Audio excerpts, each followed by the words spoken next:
Okay, so I'm going to show you how to make the chicken curry. That is the main ingredient for the nanji do, the chicken curry rice noodle salad. So I've got some diced chicken. I use chicken thighs, boneless, skinless.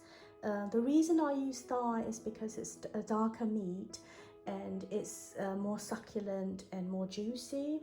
I rarely use chicken breast for cooking these type of curries and salads and things like that. I've got pre-cooked onions over here, and I've got ginger, crushed ginger, which I will squeeze the juice, crushed garlic, and some salt. So it's really basic, and I'm going to add firstly some turmeric powder to the chicken. So 1 teaspoon will do, and I've got 1 teaspoon of paprika powder,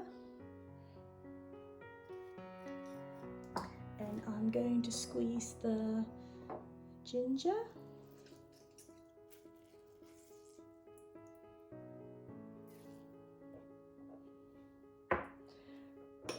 add the garlic,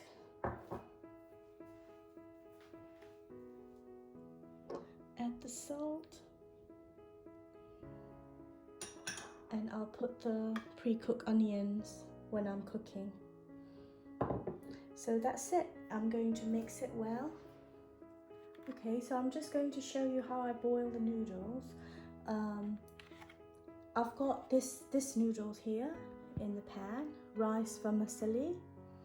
You can get it in wing yip, but sometimes it's hard to find, so you do have to search for it. But this is the best rice vermicelli that I've found to make nanji do.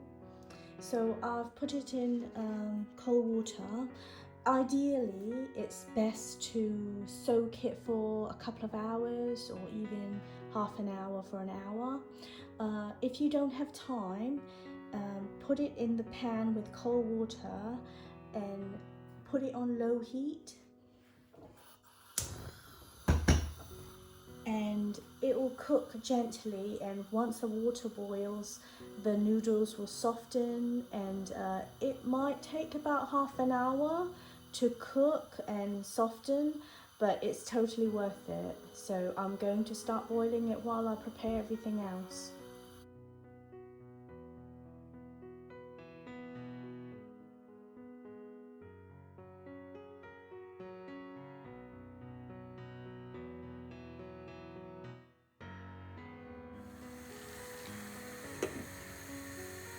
I've got 3 things going at the same time. I've got the chicken cooking, the eggs boiling, and the noodles boiling as well.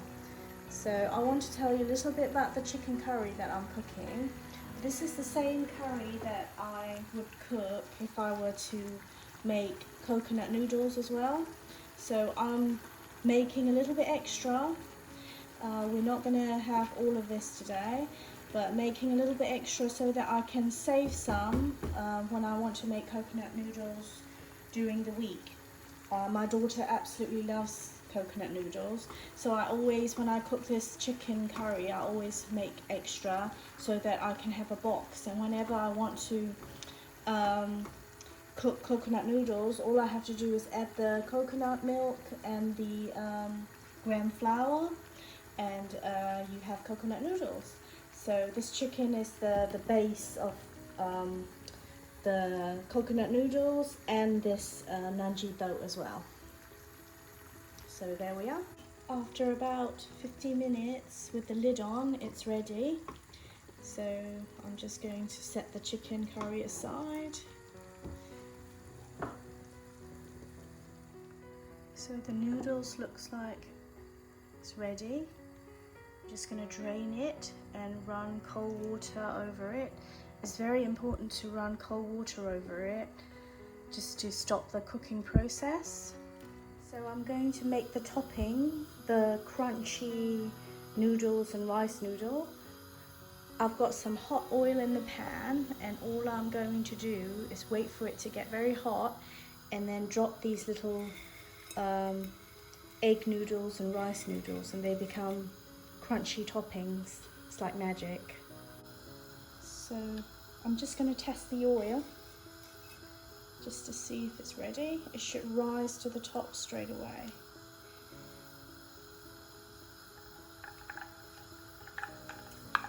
Okay, it's about ready. So I'm just going to put it all in.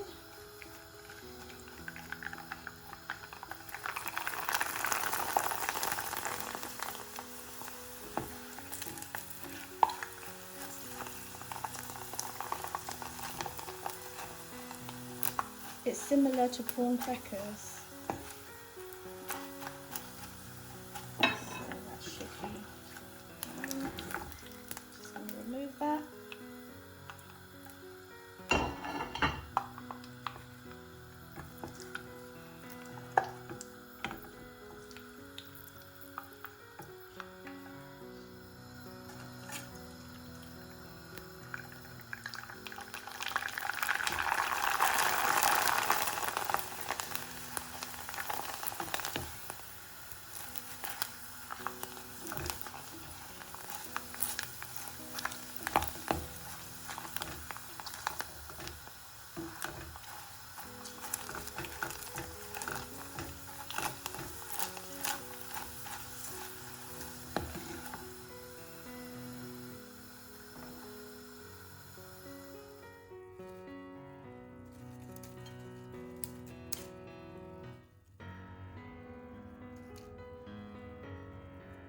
So this is my mixing station.